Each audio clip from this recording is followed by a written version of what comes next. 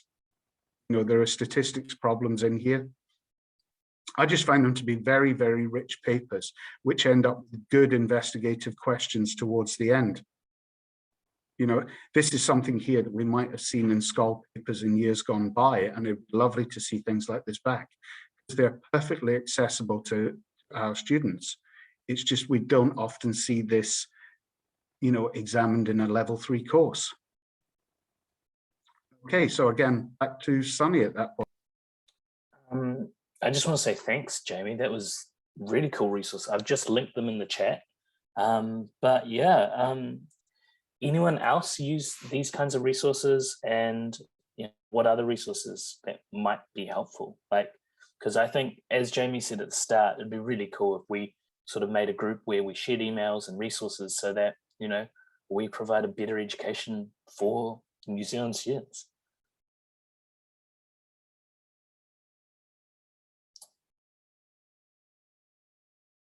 Elizabeth, I think you're muted still. No, I'm just saying, I was just really saying that I'm finding it really helpful being a person by myself, wanting to help a particular student and not feeling very capable. All of these resources and things, it's been really helpful to be here today. So thank you very much. Yeah. Oh, thanks, Elizabeth. Thanks, Jamie.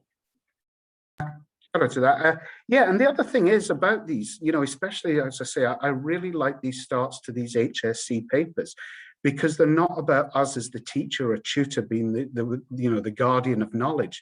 They're about having a discussion about what do you know from your maths that allows you to work into it.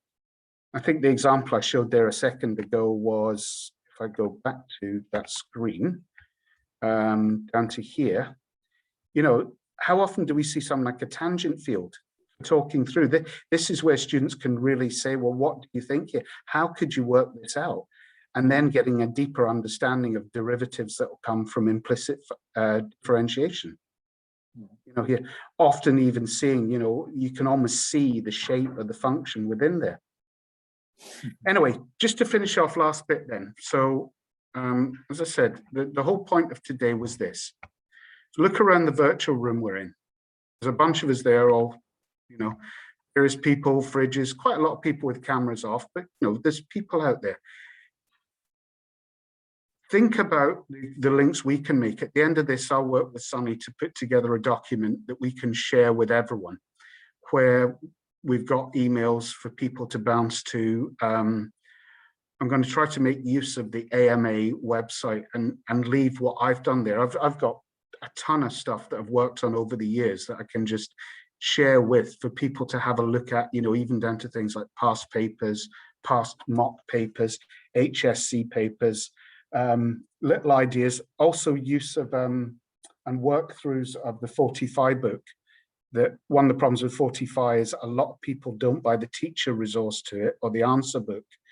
And as Elizabeth, will know, it's some daunting algebra to get through some of these, but it's well worthwhile. As you work through and try these things, you'll come up with some gems for your own lessons. So I'd just like to, go through here now, just say, there are little gems here that I've used over the year that you can adapt. A lovely investigation there. If you just put the year number with M and N being integers and a right angled triangle, basically a difference of two squares leads to this squared. And of course, this is made up of prime factors, and you've got fantastic investigation there. The unit circle, this came up in one of Daniel's mock papers a few years ago. Don't wait for 3.3. To be totally complete. Don't wait to introduce it. This here goes with everything we do in trigonometry going back. It works with cosine rule is the sort of one of the ways into doing it. Distance formulae, too often I find that trigonometry is all about SOHCAHTOA or a formula rather than this wonderful progression of circular positions and angles that result from it. Also, I quite like using, if you use delta, say, in your school, the binomial expansion section on it's very good. If you can get some Cambridge material on Maclaurin expansions and so on, the idea of scholarship questions are quite often, if they do go off-piste, as it were, they'll introduce something saying how something works. So they might have a bit on how Maclaurin works and then now do it to do the following. So bring them in. And little discussions you can have with kids about saying, well, you realize here that f of x is x take away the answer to this integral. Well, that's just a number. That means that f of x is a linear function with gradient 1. Sort of having the conversations to discombobulate that which looks difficult. At the end of the day, if you just look through and go, this is just a number, we can do this. We're going to have a straight line graph. About the differentiation, and if my favorite phrase from Dylan Willem, are you stuck? Good, that means we've got something to discuss. So for what next, I would say, well, definitely it's worth getting hold of a set of past papers in a book if you've got budget. 45 is good, and I will share my work throughs of 45 with the group. But again, I would ask with the Eton Press and for Simon from Canterbury, who wrote this amazing resource 10 years ago, if you're going to use it, please buy it. I'm happy to share what I've done with it. Okay, so there we go, Sunny. I'll leave it up to you to wrap up and say thank you very much for everyone's attention and being here. And please make yourself that little promise that you're gonna, when the email comes saying, oh, here's everyone, that you get in touch with somebody else when you've got ideas, share things with each other. If we can start a true community of teachers working for the benefit of their students and not just, you know, the narrow competitive needs of their school, I think it'd be a worthwhile outcome from today.